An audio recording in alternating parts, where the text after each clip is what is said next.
कि हम जहाँ ले वहाँ तुम भी लो, ये कोई रिश्तेदारी नहीं है।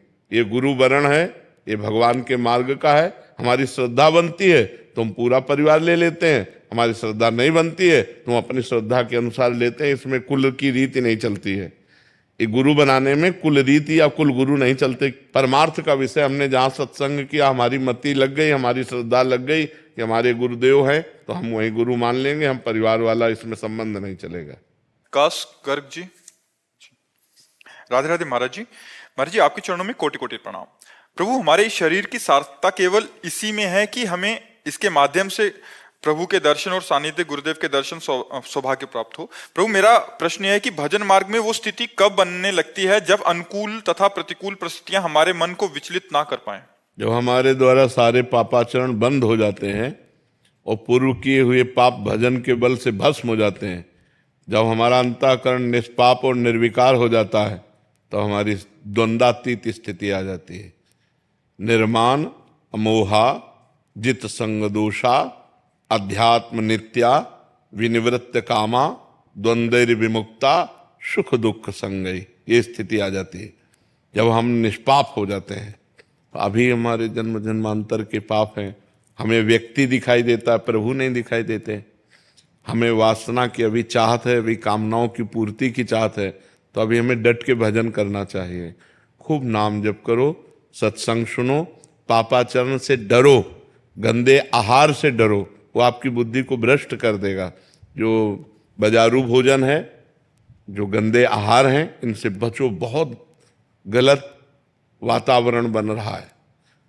जो तुम्हारे सामने होटलों में सफाई स्वच्छता से पेश किया जाता है, लेकिन पीछे कैसे बना है, कैसे पात्र मार्जन किए गए हैं, कौन बनाने वाला है, क्या उसकी धारणा है, तो ये सब बातें हमारी बुद्धि पर बहुत प्रभाव डालती हैं। आजकल खान पान बिगड़ चुका है, हमारे आचरण बिगड़ चुके हैं, तो भजन कैसे बने? भजन तो पापवंत कर सहज स्वभाव, भजन मोर ते भाव न काऊ। अगर पापाचरण हुआ, मलिन भोजन हुआ, तो भजन बनेगा ही नहीं, मन संसार में भटकेगा। तो ये स्थिति तो तब आवे जब निष्पाप हम हों। इसके लिए डट के भजन करो। सुधांशु जी उड़ीसा से। श्री हरिवंश महाराज जी।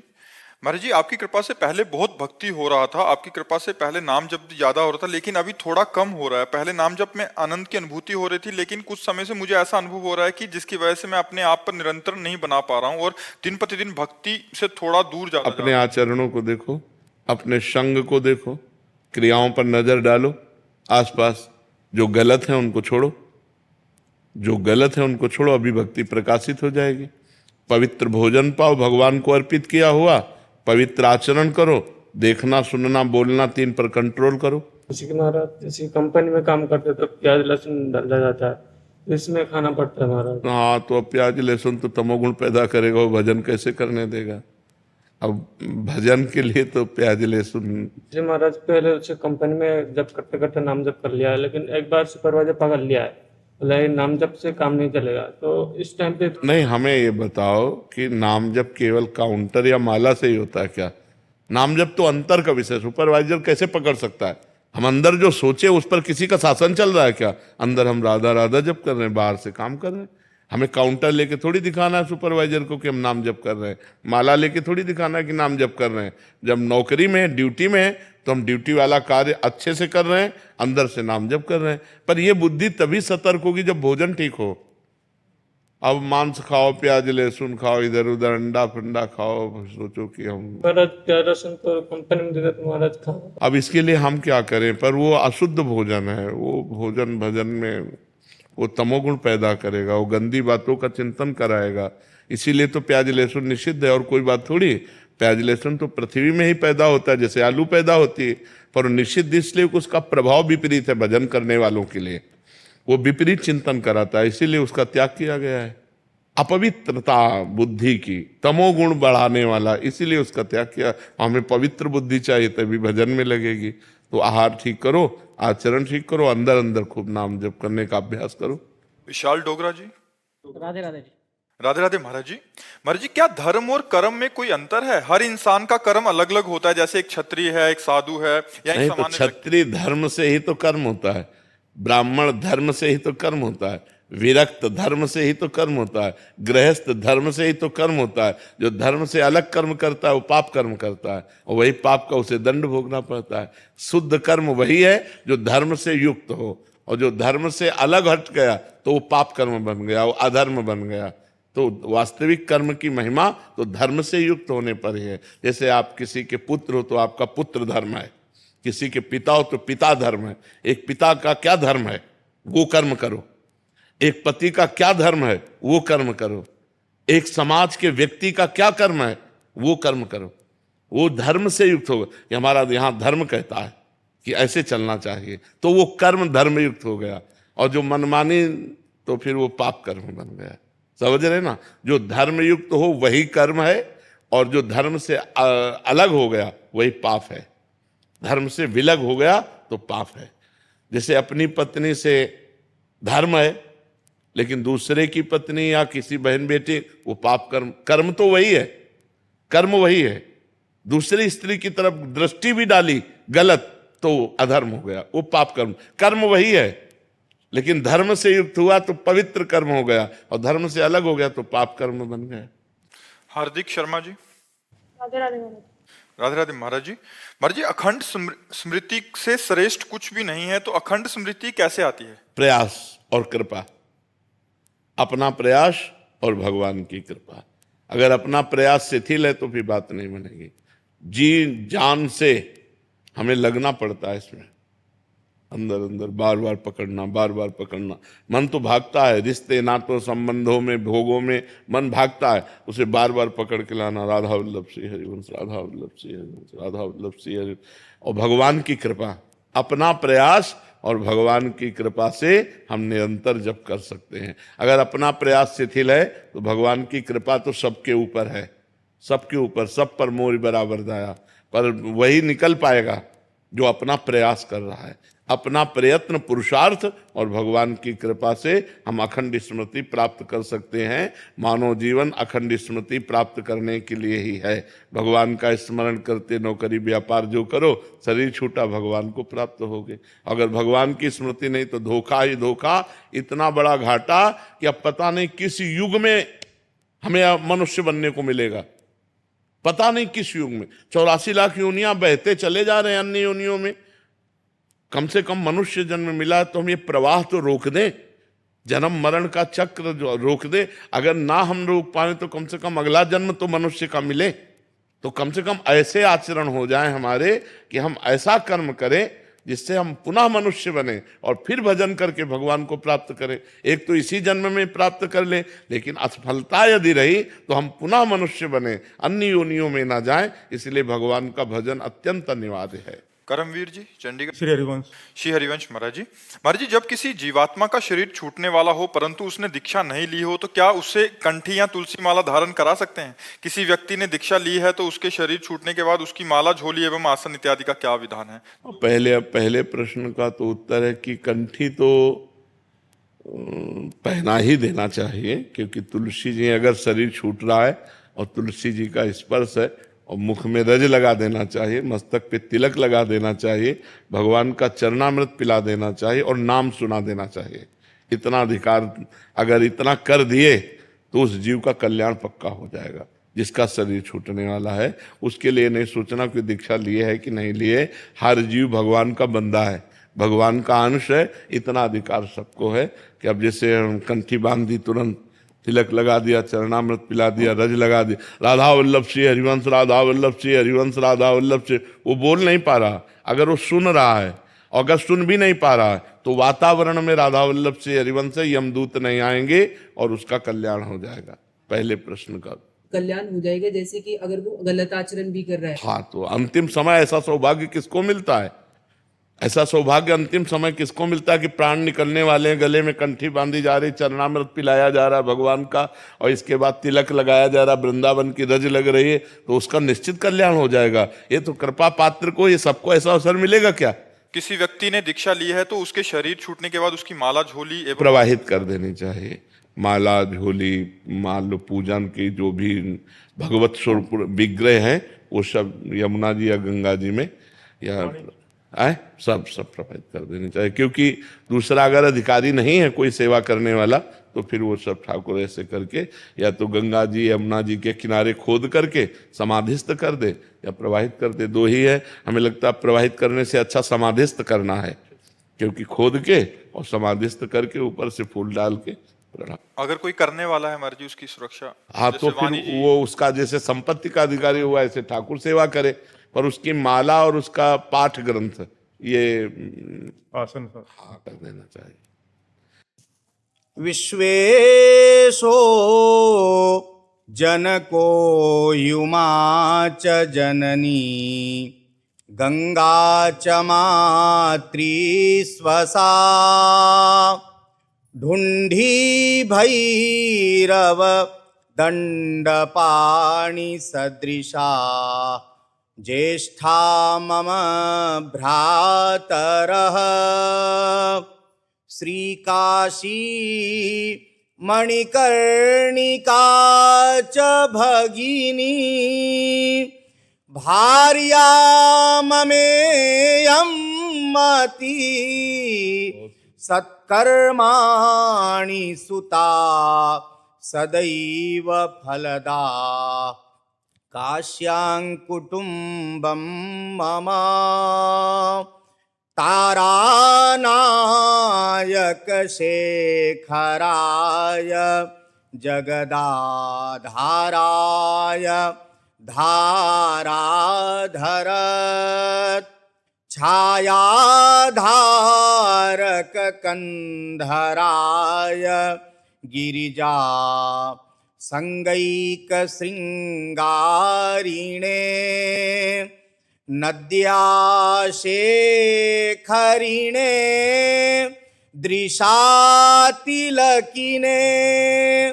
नारायणे नास्त्रिणे नागै कंकणिने नगे न गृहिणे नाथाय नित्यं नतिः लक्ष्मीस्ते सदने सदा विहरतां चित्ते च चिन्तामणिः स्वर्धेनुस्तव गोकुले सुरतरुश्चाराम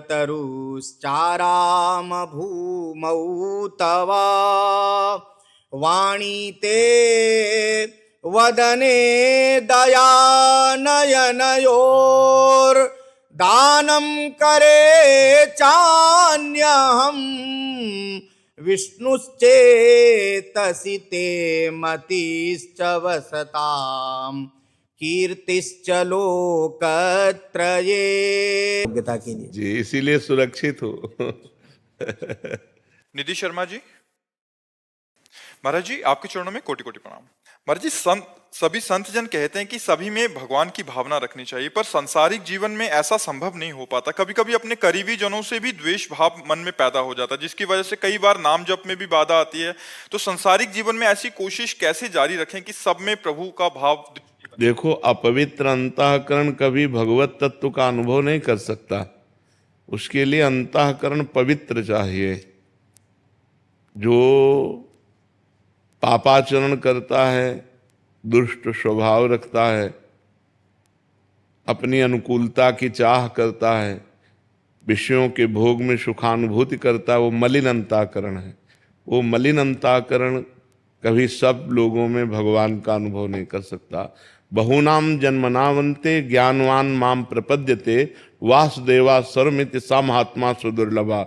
बहुत जन्मों की साधना के बाद ऐसा तत्व ज्ञान प्राप्त होता है। सर्वम खलमिदम ब्रह्म ने नानास्ति किंचन। एकमात्र ब्रह्म तत्व एकमात्र भगवान है, जहाँ न राग है, न द्वेष है, न शुभ है, न अशुभ है, न सुख है, न दुख है, महान परमानंद है। इस भाव में सर्वत्र भक्ति में देखा गया। गोस्वामी तुलसीदास जी देख रहे हैं, जड़ चेतन जग जीव जत सकल राम मैं जानी, बंदों सबके पद कमल सदा जोरी जुग पानी। सिय राम में सब जग जानी, करो प्रणाम जोरी जुग पानी। अपना ही प्रभु सब में रमा हुआ है, प्रभु के सिवा कोई नहीं है। पर हमारा मलिन हृदय किसी को अपना मान लेता है, किसी को पराया मान लेता है, कहीं अनुकूलता मान लेता है, कहीं प्रतिकूलता मान लेता है। इसी को साधना के द्वारा मिटाना है। उसकी साधना है, पहला, हमारे द्वारा पापाचरण नहीं होना चाहिए। जो धर्म विरुद्ध आचरण है उनका त्याग करके फिर नाम जप खूब अधिक से अधिक करो तो आपके अंदर प्रभाव बढ़ेगा। अब पापाचरण भी कर रहे हो, नाम जप भी कर रहे हो, तो अनुभव में नहीं आने वाला। जब विशुद्ध मार्ग भगवान का हम चयन करते हैं तो ये सब पापाचरण, अधर्माचरण, भूल ही न दे कुमार्ग पाऊं, गंदी बातें, गंदे आचरण, गंदा दृश्य, गंदा सुनना, ये सब त्याग दो और नाम जप करो। तो फिर आपको सब में भगवान की अनुभूति होने लगेगी कि सब में भगवान विराजमान है। देखो, कोई दुष्ट स्वभाव है, कोई साधु स्वभाव है, लेकिन तत्व तो उसमें भगवान ही विराजमान है। जैसे हीटर अग्नि पैदा करता है और एसी ठंडा कर रही, कूलर ठंडा कर रहा है, लेकिन बिजली दोनों में तो एक है ही ना।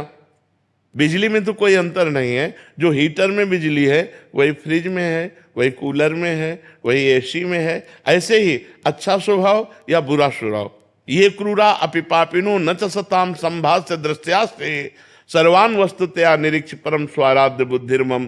जो क्रूर हैं, दुष्ट हैं, पापी हैं, संभाषण करने योग्य भी नहीं है, उनमें भी मेरा भगवान विराजमान है। क्योंकि भगवान कोई कण, कोई क्षण ऐसा नहीं जहाँ भगवान ना हो, सर्वत्र भगवान विराजमान है। ये सिद्ध करने के लिए हमें भजन की आवश्यकता है। हम भजन करें, गंदे आचरणों का त्याग करें, तभी हमारे अंदर ये भाव आ पाएगा। और ये आ गया तो जीवन मुक्त हो गया।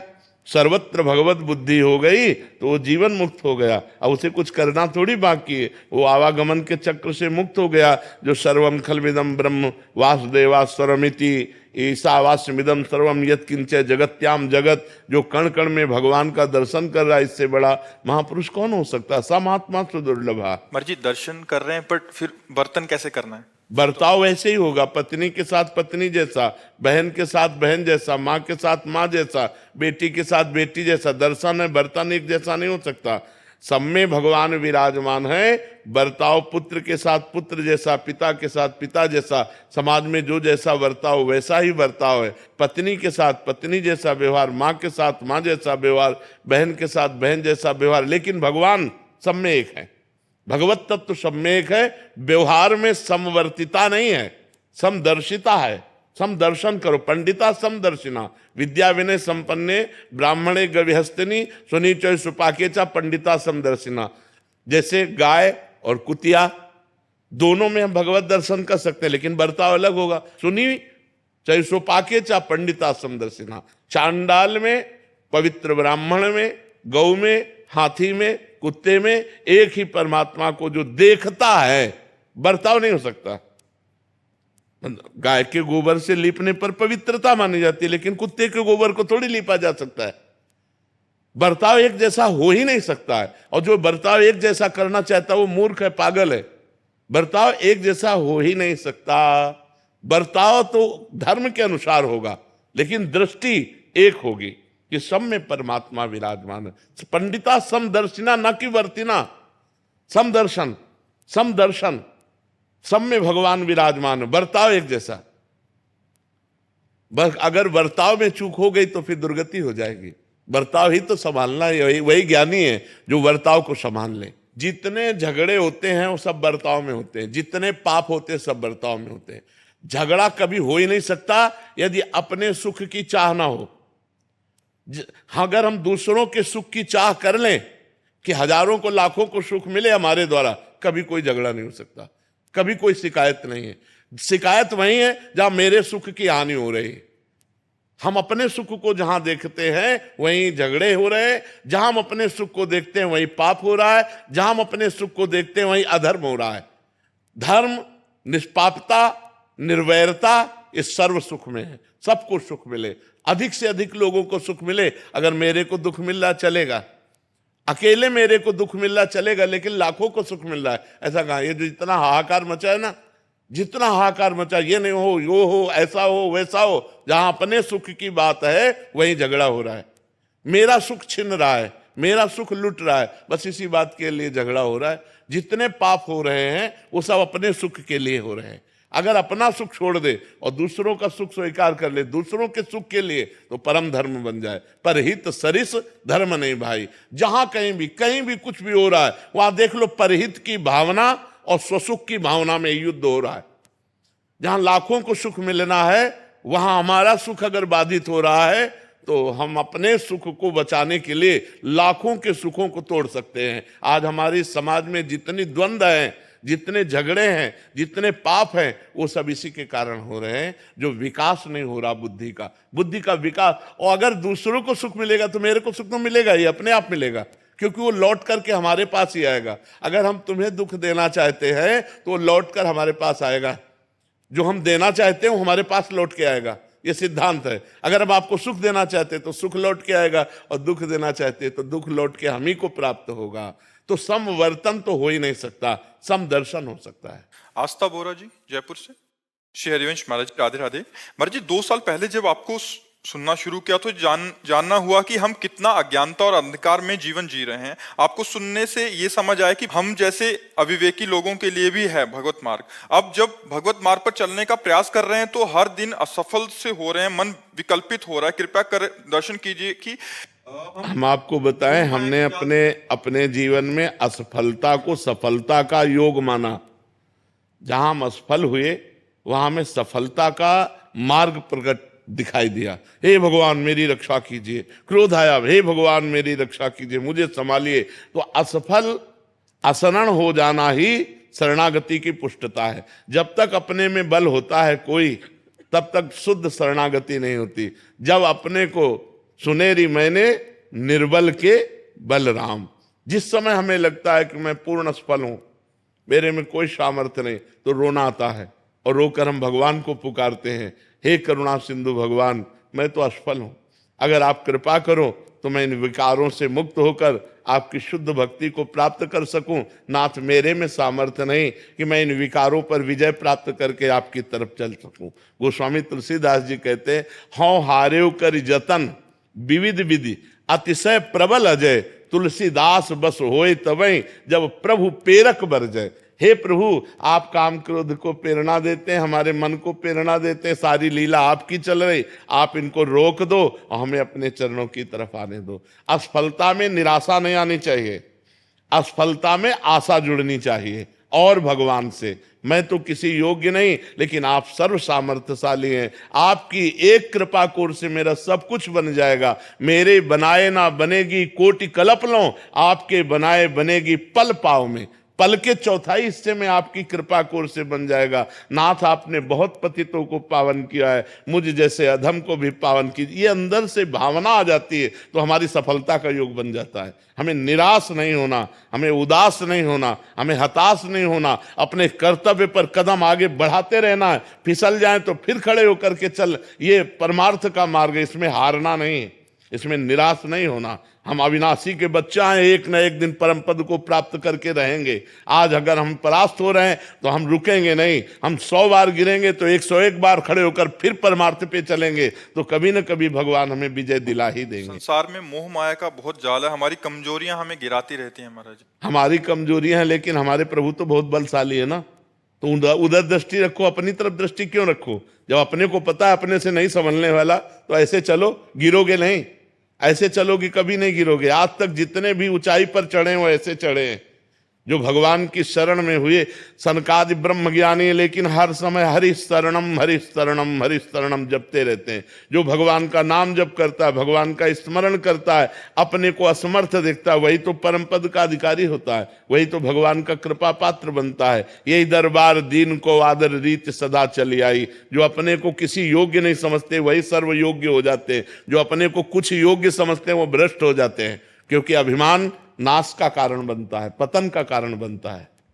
पूजा बंसल जी चंडीगढ़ से। राधे राधे महाराज जी। महाराज जी, जब हृदय गहरे दुख में होता है और भीतर असहनीय कष्ट उठता है, तब उस दुख को ईश्वर प्राप्ति या आत्म मुक्ति का माध्यम कैसे बनाया जा सकता है? कैसे गहरा दुख हो सकता है? जब नाम चल रहा है, गहराई में तो नाम बैठा हुआ है, तो वहां दुख कैसे प्रवेश कर सकता है? अब जिसके नाम नहीं चल रहा है तो प्रपंच में तो गहरा दुख भोगना ही पड़ेगा।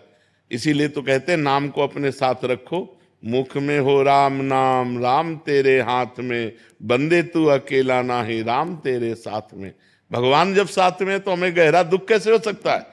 क्या गहरा दुख हो सकता है? शरीर स्वस्थ अस्वस्थ इससे कोई फर्क नहीं पड़ता, मन स्वस्थ है कि नहीं।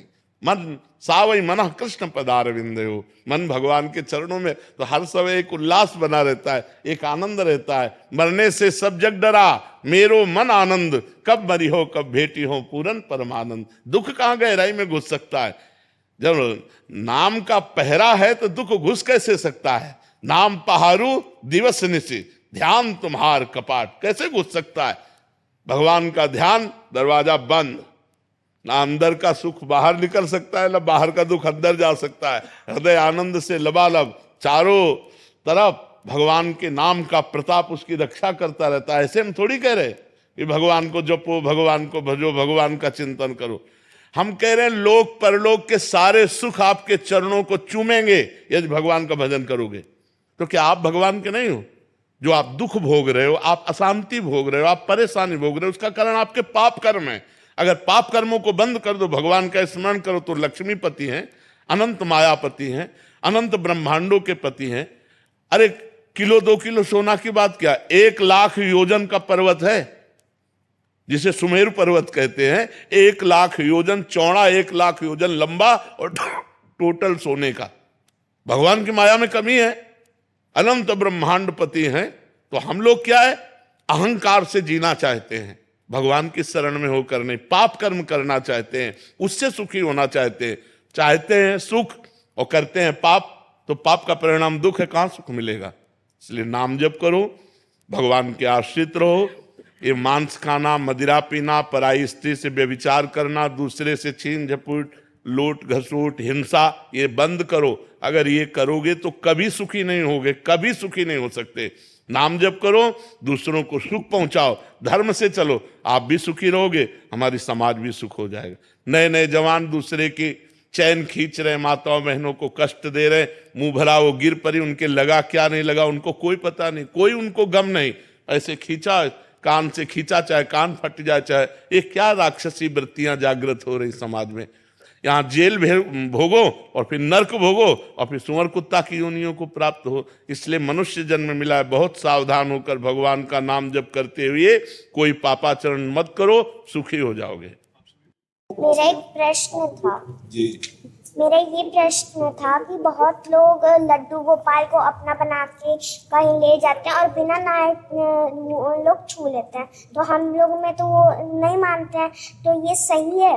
नहीं सही है। ठाकुर जी को ठाकुर जी की तरह रखना चाहिए, भले बाल भाव है पर उनको ठाकुर जी की तरह, भगवान की तरह उनको रखना चाहिए। पवित्र होकर के भगवान का स्पर्श करना चाहिए, पवित्र होकर भगवान की सेवा करनी चाहिए। ऐसे नहीं कि जहाँ तहाँ लिए डोले, ऐसे नहीं। उनको एक स्थान पर उनको सम्मानपूर्वक अगर ले भी चले तो दर्शन आदि कराने के लिए ऐसी भावना करे कि प्रभु को वन विहार कराने जा रहे हैं, लेकिन स्वयं पवित्र होकर, अपवित्र दशा में नहीं, अपवित्र वस्त्र नहीं, पवित्र भाव से करना चाहिए। वो लोग गलत हैं जो अपवित्र होकर भगवान को छूते हैं और अपवित्र होकर भगवान को लेके डोलते हैं। ठीक है ना? बहुत अच्छे बच्चे हो। ठीक है। आयुष शर्मा जी राजस्थान से। राधे राधे महाराज जी। महाराज जी, हमने आपके श्रीमुख से सुना है कि बस श्री जी के आश्रित हो जाओ तो भगवत प्राप्ति हो जाएगी, लेकिन ये मन तो हर जगह संसारिक चीजों और व्यक्तियों का आश्रय लेता रहता है। तो महाराज जी, सारे आश्रय मिटाकर एकमात्र श्री जी का आश्रय कैसे प्राप्त होगा? नाम जप से। जितना भजन करोगे, किसका प्रश्न है, जितना भजन करोगे उतना ही मन निर्मल होगा। निर्मल मन अनासक्त होता है और मलिन मन आसक्त होता है। विषयों में आसक्त, व्यक्तियों में आसक्त, पदों में आसक्त, संसार के भोगों में आसक्त मन भगवद आश्रय नहीं लेता। जो अनासक्त मन हो जाता है, निरपेक्ष हो जाता है, निर्विषय हो जाता है, वही भगवद आश्रित होता है। भगवद आश्रय में सब कुछ छूट जाता है। देखो, या तो परिस्थिति हमको भगवद आश्रित कर दे या हम विचार के द्वारा भगवद आश्रय हो। 2 प्रकार से भगवद आश्रय होता है। जैसे गजेंद्र की परिस्थिति हो गई कि अब कोई अन्य आश्रय बचा ही नहीं।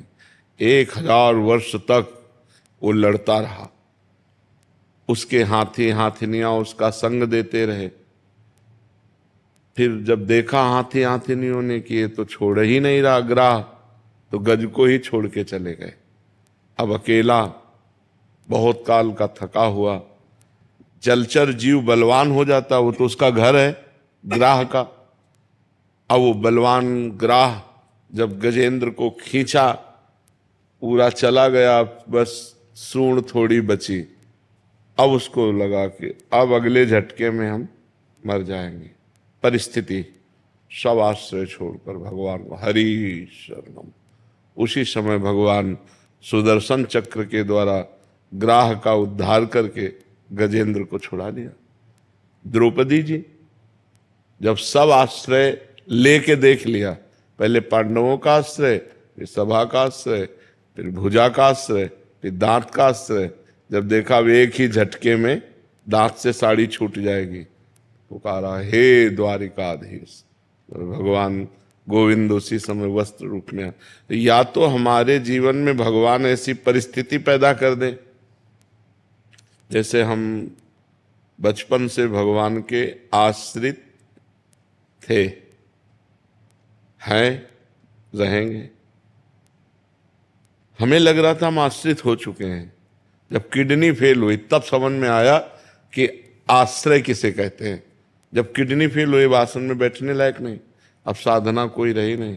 हाय हाय मच गया कि काशी का काम तो पूरा हुआ, जो वृंदावन का काम था वो तो पूरा ही नहीं हुआ। ये आज के 25-26 वर्ष पहले की बात। तब एकदम निराशा छा गई कि यार ब्राह्मण के घर में जन्म मिला, बचपन से भगवान के मार्ग में रहे और वृंदावन का काम पूरा नहीं हुआ, तो अब क्या होगा। तब रोना आया एकांत में, ऐसा थोड़ी थोड़ी देर में बस रोना आ जाता कि प्रभु अब तो कोई साधना नहीं, प्रभु अब तो मैं किसी काबिल नहीं रह गया। वह उसी समय अहंकार सरक के भगवान की शरण में हो गए। बस फिर उसी दिन से आनंद ही आनंद, आनंद ही, क्योंकि अहंकार करता था ना, मानते थे कि हम साधना, पर वो साधना का अहंकार था। इसीलिए हरिवंश महाप्रभु ने कहा सर्वेषु साधन वरेषु चिरम निराशा। श्रेष्ठ श्रेष्ठ साधना का भी अहंकार नहीं होना चाहिए, नहीं तो भगवत प्राप्ति में बाधा हो जाएगी, वो भगवत प्राप्ति की योग्यता खो देता है। ये तब समझ में आया जब किडनी फेल हुई। परिस्थिति, तो ये या तो भगवान परिस्थिति पैदा कर दे और या तो विचार के द्वारा। तो जब ये विचार काम करने लगे तो भगवान का आश्रय कि यार कोई भरोसा नहीं, घर से निकल रहे लौट के आएंगे कि नहीं, कोई भरोसा नहीं भोजन बन के आ रहा खा पाएंगे कि नहीं, बड़ा भयावह संसार है। तो हे हरि मैं आपके शरण में हूँ, आप ही बचा सकते हो। ई परलोक सकल सुख पावत मेरी सो भैया कृष्ण गुण संचु। इस लोक और परलोक में समस्त सुखों को वही पा सकता है जो भगवान के आश्रित है। तो हम जो उपाय करते हैं वो सुख भोगने के लिए करते हैं, लेकिन कहाँ, दुखालय में। दुखालय में सुख भोगने के लिए कर रहे हैं। अगर हमारी बुद्धि काम कर जाए और सुख भोगने के लिए भगवान का आश्रय ले लें तो बढ़िया बात बन जाए। देखो वही भोजन जो हम पाते हैं हमारी बुद्धि को मलिन करके माया में लगाता है, और वही भोजन जब हम भगवान को अर्पित कर देते हैं तो प्रसाद बन जाता है, हमारी बुद्धि को शुद्ध करके भगवान में लगाता है। भोजन वही है, लेकिन उसको भगवान से जोड़ दिया तो प्रसाद हो गया। प्रसादे सर्व दुखानाम हानिरस्योपजायते, समस्त दुखों का नाश करके सुख प्रदान करता है। ऐसे ही हम हर संसार की वस्तु व्यक्ति जो हमारे हिस्से में आई है वो सब भगवान को अर्पित।